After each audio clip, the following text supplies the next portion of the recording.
How would you describe yourself to somebody? Non-binary. Where were you born? Southampton. And who was in your family? Mother, father and 3 siblings, females. Right, I'm the second oldest. And what was it like at home? Okay, till I was about 8. The minute I knew myself, I thought maybe I was a boy, because I had always knocked around with a nipper called Trevor, and he was my best friend, and maybe Jackie, who was a girl, but she was sort of very tomboyish, very tomboys, always playing football. And out in an area called the Pit, there was a scrappy old tennis court there, and really playing in there and going down like cliff edges on corrugated iron, you know, skidding down. Girls go and try mummy's dress on and mummy's shoes. I used to try dad's jackets on when they went out, you know, go upstairs and hello darling in the mirror, you know, sort of thing. For Christmas or like for birthdays, I'd ask for boys' toys, and I'd always get them as well. My mum was very good there. I used to like to wear shorts and t-shirt, and she was good there too. But however, if we went somewhere where you had to dress up, she'd put me in a dress or a skirt, which I absolutely hated. I felt sort of freakish in it. I just sort of thought I was one of the boys. The first sort of realisation that I might be a bit different, because on TV there was a programme called The Champions. Alexander Bastido. I took a fancy to her. You know, I didn't think it wasn't normal. I just thought that was me. I think at the end of primary school I'm beginning to think, I'm odd, this isn't right, how I feel. And then as I went into secondary school, that was not good. I felt like a fish out of water, because it was a girls' school. And, you know, then the names started getting called. In general, most of my friends were okay. My parents, okay, till I sort of one day came home with a girl that looked really butch, and without any reason my mum said, I don't want to see her again. You don't ever go around with her again, don't ever bring her to the house again. So I think that's where the first time my parents realised that they have a gay daughter. They didn't like it. This person is called Karen. She basically introduced me to the gay community at 16, because I didn't know anything about it. There used to be this man that used to walk up and down the road, and he was really handsome, and in the summer he'd take his shirt off and he's all muscly, and I used to say, oh look, there's Tarzan, and my dad would say, he's nothing but a puff, he's just a Jessie, a queer, he's not Tarzan at all. And then my mum, it was a bit tense at home, really. It wasn't comfortable. And of course, yes, I was still seeing this Karen. Tell me a little bit more about her. How did you meet her? Doing a part-time job, a Saturday morning job at the Co-op. Karen and I had an affair, of course, so that was my first love, I'd say. So I left home at 16 with Karen. Living there got really, really hard. We moved over to Southampton. She sort of showed me a bit of life, to be honest. So that was my first experience of the real gay community. It opened up my eyes, and I thought, oh, there's other people like me. We used to come to the Isle of Wight for holidays, camping. There was nothing over here, nothing at all for gay people. But it has changed. For the better? Oh, yes. Now it's like Southampton was in the 80s, 90s. Then Karen and I split, couldn't go home. I was an embarrassment. Because I've been on the gay scene now, I've met people.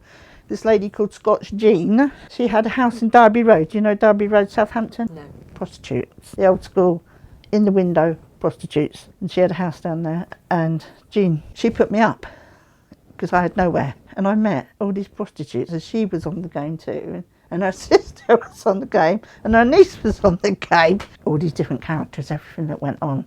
And I met so many prostitutes, and they were amazing. But their stories, wow. Were you particularly political? Yeah, well, not actually with Stonewall, but with Pride up in London with the marches, yes, in the 70s. Yeah, we used to go up and do the marches, and yeah, we used to do our placards and things, you know.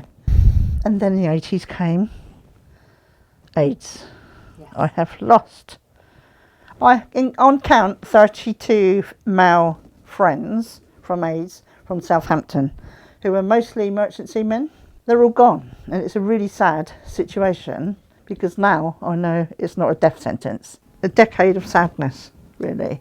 When you first heard about it, what people were saying? Abuse, you know, the gay plague and queer bashing became far, far more.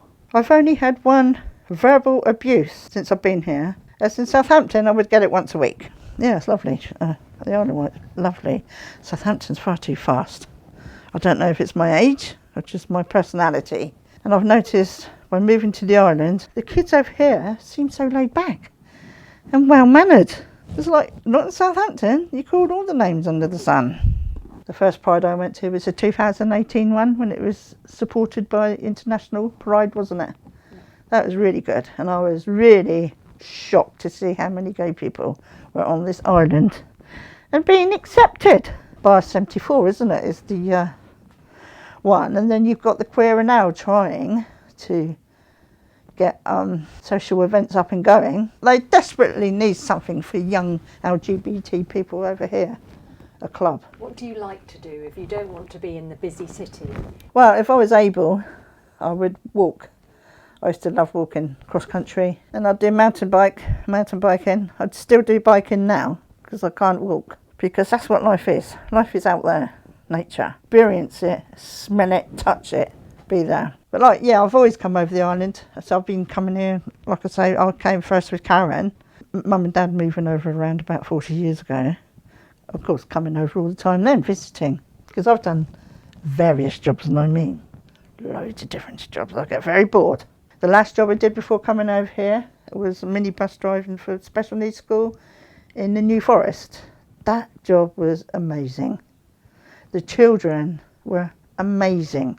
Before that, I was coach driver and bus driver. Worked up at Winchester with Stagecoach. And then I worked on Megabus. I was the first female on Megabus. However, I had an injury, head injury. I got signed off because of this accident, and then came over here, intending to go on the buses. But I got signed off with medical problems. Would you tell us a bit about Wendy? Yeah, Wendy is my companion. And is it a romantic relationship? No, it's not, no. I mean, I've had a few romantic relationships, but I'm happy as I am now, because some were good, some were bad. She divorced her husband, and we've known each other since school. When I was at uni, Southampton, at uni, I took a part-time job. I worked for a company that worked for special needs kids to go and pick up children to take them to school, and that's where I went. She used to be a special needs escort. Didn't realise who it was even. I said, "Shall we go and get somewhere together?" So that's what we did. We went off, and she left her husband, and we rented a place in Southampton. My last year at uni, I thought, we can't keep renting, I'm going to see if I can buy. So I said, Wendy was working anyhow, and I said, I've got to get a job. So I went on the buses, that's what I did. I thought that'd be, just about enough money. So that's what happened. Got a mortgage, and Wendy moved in, then 2018. And I said, Wen, do you fancy moving to the island? Absolutely.